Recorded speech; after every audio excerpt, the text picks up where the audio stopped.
even though you're probably not charging people what, others in your space are charging for the value, it's going to come back to you so much more and it's going to provide so much more for you, dude. Like, For sure. mhm. And that's why I think you have to think about how can your ideas and what you're doing provide value to the most amount of people possible. And that's where when you look at these businesses, Mhm. like, multifamily is more scalable than single family. E-commerce is more scalable than multifamily because you Mhm. can it's online. A podcast is scalable. You have whatever amount of listeners you have, but there's no reason why you couldn't have as many as Joe Rogan, and Mhm. who's very wealthy and can monetize his ideas in an instant. Right. Because I mean, look at Elon Musk. I mean, the guy can speak, he can tweet and make millions of dollars because of Mhm. the amount of leverage and power and eyeballs of the mass audience that he has. And Mhm. so when you start recognizing and realizing that ideas are money, and to get people behind your ideas, you have to have a platform. You have to be known. You have to provide the value. But people don't understand that, and that's think about cryptocurrency. Think about how hard it is for people to understand why there's value in cryptocurrency. Well, if you understand that money is just an idea, of course there's value in cryptocurrency. Mhm. It's an idea. It performs this value for people. They buy it, they trade it, they sell it. It holds value. There's nothing more needed. It doesn't have to be a gold brick or a paper dollar with Benjamin Franklin's face on it. Like Yeah. that doesn't matter. It's the idea that matters. Mhm. And the idea we have behind our dollars is, the government's going to back them. This dollar is worth something, and it is. And as long as that idea holds true, then the dollar will be worth something. And Mhm. so when you start flipping your brain and thinking about how easy it could be for you to make as much money as you want, and not just in real estate. I mean, real estate is just a stepping stone, man. I believe that you will do greater and bigger things than real estate, and so will I. I think that this is just a scalable step, but real estate has its own limitations too, and there are other opportunities that are going to come your path as you grow and build your mindset, and as I do the same. There's a lot bigger opportunities and a bigger world beyond just multifamily real estate, but the same concepts apply. Mhm. Thank you, man. I appreciate that. And yeah, I mean, it's the world is changing very quickly, and I've been seeing a lot on new concepts. But yeah, dude, money's an idea. I mean, so many people are so fixated on dollars. It's backed by the government, but the government's in. I don't know if we checked. It's in a couple trillion of debt. So how safe is that money really, and how strong is it? How much, I guess, how much security is it that the dollar is going to hold that value? I mean, it's all speculative. It's all an idea. I don't want to get too off topic, but dude, what? But people complain about that, and real estate is a great way to solve that issue. Like, Mhm. the government's going to keep printing money. Inflation is going to keep happening. Yeah. Rents are going to keep going up, and the price of everything is going to continue to rise.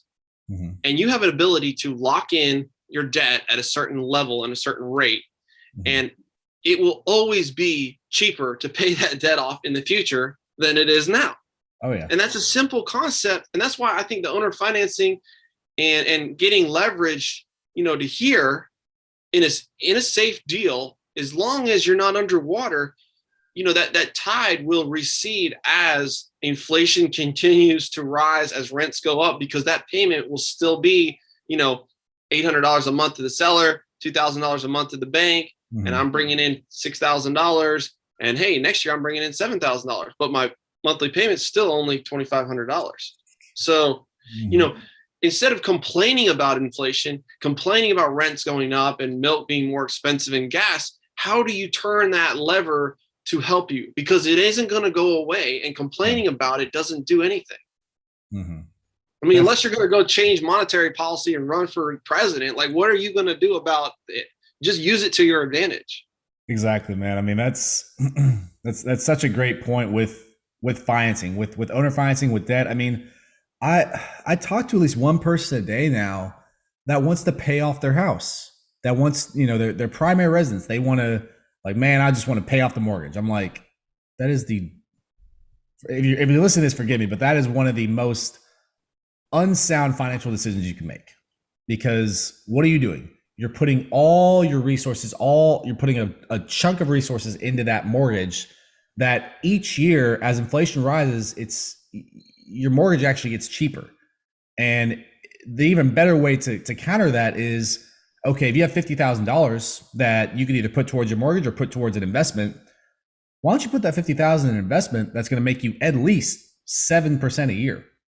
Because 7% a year, it's going to compound, and your money is growing and your mortgage is shrinking. It's just you just got to think. You just got to think and be around people like Jennings, be around people like me that are going to literally show you A to Z how to make more money.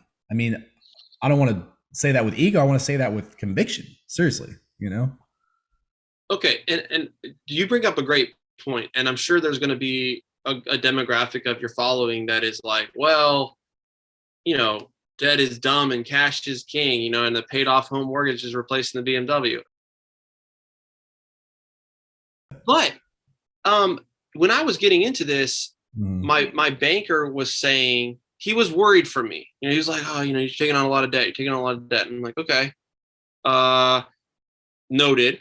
And then I also noticed, like, as I took on more debt, I was feeling the gravity of it. It's cool to talk about it, but I mean, I have like 30-40 million dollars in debt, right? Okay, so it's real. I mean, and that blade can swing and cut me. Okay, so I've got to respect it. And so I talked to my banker, and I'm like, well, where do you see real estate guys go down? Like, what happens? Why does this happen to them if we're doing these sound deals? I mean, because everybody thinks that their deal is good or you wouldn't close the deal, but obviously not every deal is good and some don't go the right way. So now what do you do? Well, what he was saying was what happens is a couple things. They're always rolling their money into the next deal. All right. Whenever they sell something, they're always, oh, I can't have $500,000 sitting in the bank. I got to go put it down on the down payment, buy something else. I can't just have that sitting in the bank. There's one thing that they do.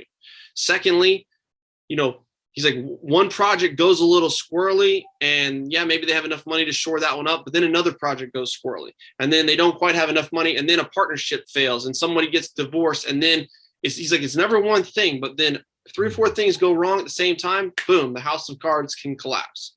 And so what he told me, and I think this was pretty sound advice, because bankers are always like way conservative, and they're always like Debbie Downer and Eeyores, and that's why they're bankers, and that's fine. But this was good advice.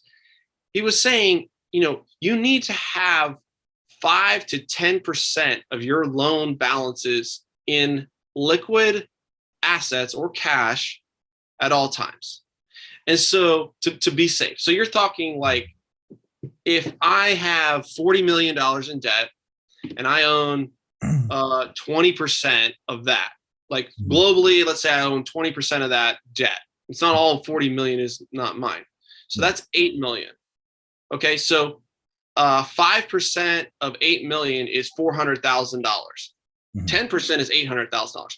I need to have somewhere between $400,000 to $800,000 in cash, in liquid net worth, to, in this banker's estimation, to be safe. And so, if you're trying to grow and scale, you're going to be like, well, Jennings, I mean, I don't want to do that. Like, that's a lot of money to just sitting in an account. So what you do is, that's why you've got to learn how to raise capital. That's why you got to learn how to raise and syndicate and use other people's money, because the more liquid you are, the safer you are. And that money, I'm not saying don't invest it. You can put it in stocks, you can put it in crypto, you can put it in whatever, money market accounts or other things, but you need to have cash on hand in stuff that can be liquidated a lot easier than an apartment complex. That is not liquid at all. And so, but because just this month, we had 3 properties that needed a little bit of a capital call. Not a lot, but each property I had to chip in 10 grand here, 10 grand there, 5 grand here, 20 grand here. And I got it. I got the money because I've been diligent about not plowing every profit into the next deal, the next deal, the next deal. I've been diligent about bankrolling cash. And if you really want to be a big time syndicator, you need money. You need cash and or liquid assets. And most real estate people are not saying that. They're like, oh, cash is trash. And I agree. Don't have all of it in cash, but cash or cash equivalents, you need to have a good bit of it as you grow your debt. Oh no, I agree 100%. And that's one thing we are still working on is building up the liquidity. I mean, taking down deals, raising as much money, but also, we're still ripping wholesales. We still got a brokerage team now at EXP. We moved over to EXP, building that team up. I mean, you got to have money in the bank, dude. Cash is king. I mean, that's what gets deals done. That's what gets you qualified for loans. So yeah, no, I agree 100%. Gotta stay liquid, and it's money that you don't even want to touch. It's 800 grand that maybe you invest some of it into crypto and solid strong crypto or solid strong markets. Once you need it, you can pull it right out. So I agree with you 100%. Exactly. If and yeah, most people, real estate guys, are like, oh, you don't want to be in stocks, but if you find a good solid system with that, if you need that money, you can pull it out in 2 to 3 days. You got it back in cash, and you can wire it into that apartment to shore it up that needs 50 grand because they found termite damage and the renovation budget went over, and we got to pay the contractors, and we don't want to try to pull money from our investors and make them nervous. So we're just going to chip in as a GP. I mean, that stuff is going to happen to you as you get to be a bigger syndicator, most likely. And one point to that, I wanna mention this is: have you ever heard of the infinite banking concept? That's like whole life insurance, right? Yes, dude. Yes, I actually talked to one of my buddies. We had an event Tuesday. We hung out. We spoke yesterday about it. But literally, going with an investment grade life insurance company and doing that, I mean, you can borrow against that policy, and the money you borrow doesn't affect the rate that you have 100 grand of debt or of cash value in your policy.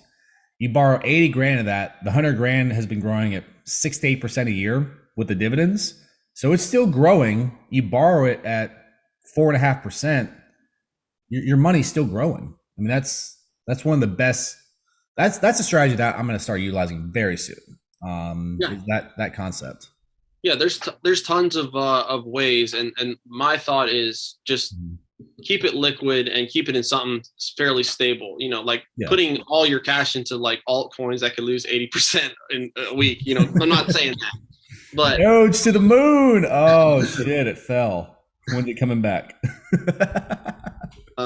Exactly. But yeah, man, it's the cash is definitely very, very key. And that's why you got to learn how to raise money, because the more you dump into down payments, you're just ratcheting up. With every deal, you're ratcheting up your debt, and you're ratcheting up your risk profile, and you're depleting your cash reserves. And eventually something's going to happen. Mm-hmm. Exactly. So. Exactly, dude. What, for those watching, for that guy or gal watching that has been on the fence about getting into real estate, getting into multifamily, obviously after watching this, you should know how to buy a lot of things very creatively and strategically. But what would you say, Jennings, what would you tell that person after watching this whole episode, someone who knows nothing about real estate, maybe watch a couple videos on YouTube? What would you tell them after all the value and content you just dropped? I would say, I think both of us were obviously big believers in education. I think education is important.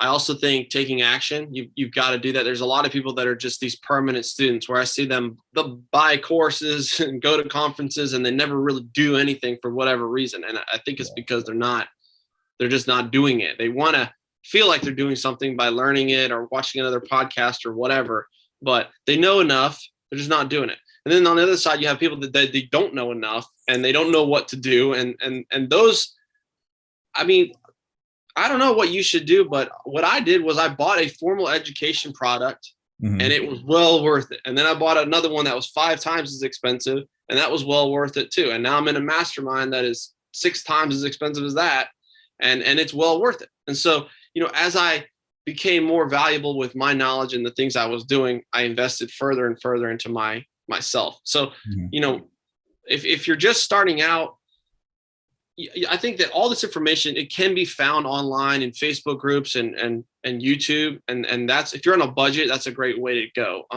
If you are looking for something a little bit more organized, you know, we have a course. It's $2,000. I can hook up your listeners though with like a $500 off coupon that we do. Yeah, Um, let's do that. and yeah, I'll get Yaden to put in like Ian Starkey code or something for your listeners, and then Yeah. and that's, you know, so it drops to 1,500. That's like a full on course. You get access to our deal room with the course.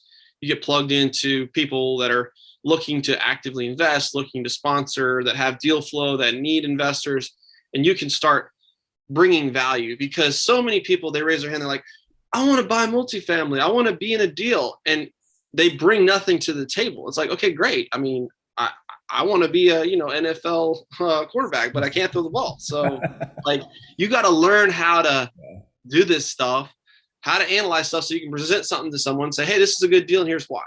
Hey, I want you to invest in my deal and here's why it's a good deal. Hey, I can bring money to the table. I know how to, I'm a wholesaler and I know how to find deals, and I can bring deals. I just need to connect with money. Whatever it is that you can bring to the table.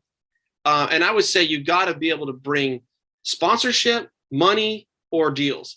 Being able to be boots on the ground or being a contractor or whatever, like, okay, great. You have two arms and two legs. That's not that valuable. I don't mean that to insult anybody, but Mhm. it's just like, why am I going to need you on my team as an irreplaceable piece of my team just because you're going to oversee renovations or because you're going to go on site once a week? I can hire somebody for $20 an hour to do that. That's not that valuable versus, oh, you can bring $1 million of investor capital to my deal if I find a deal. That is valuable. I want that person on my team. Oh, you found a off market, 100 unit for 40,000 a door in a good market. Yeah, that's valuable to me. You know, that's the kind of thing that is valuable. And I think people focus on the easy stuff and they don't focus on the hard stuff, which is connecting and building relationships with loan sponsors and raising money from investors. Mhm. So that would be my advice to people, is make yourself valuable, educate yourself, start building your investor database, start looking for deals, and making yourself valuable. Absolutely, dude. Absolutely. Well, thank you so much for spending the time. We'll definitely have that coupon code in the description below, and join his course. Connect with Jennings. I mean, connect with Yaden and Jennings, the tag team, dude. These guys are awesome. Awesome, man. All All right. right, Ian, I appreciate you, bro.